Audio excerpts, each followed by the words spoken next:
Yes, sir. Thanks for the radio show. I appreciate it. I've been listening for years, and I have a question about wills. All right. My wife and I had a will drawn up and everything in it that we wanted, and then some circumstances in our family warranted us to make an adjustment.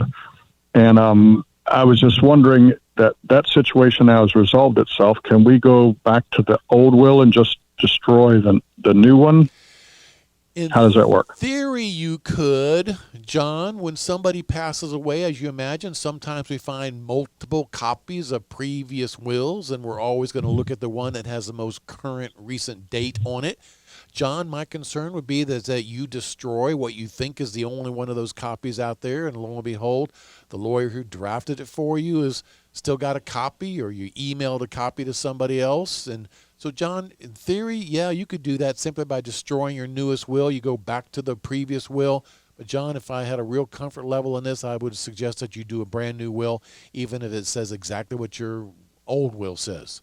So it's got a newer date on it. I see. Well, sure. I understand that. The only copies that I'm aware of is the lawyer's office kept one, and then I have the other one. So if I contacted the attorney and had him destroy that one, I'd be okay. John, I'm going to give you a 90% okay, John. I'm not going to give you 100%. So it still concerns me because you tell the lawyer to destroy his will. Maybe it gets done. Maybe it doesn't. Maybe you pass away and your heirs contact the lawyer and say, by the way, did you do my dad's will? Oh, yeah, I got a record of one. It's dated this date.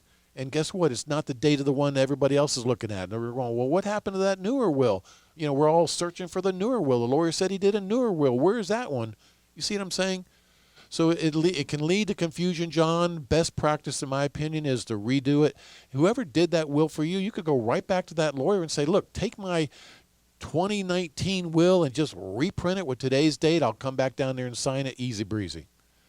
All right, John. Thanks for coming. Okay.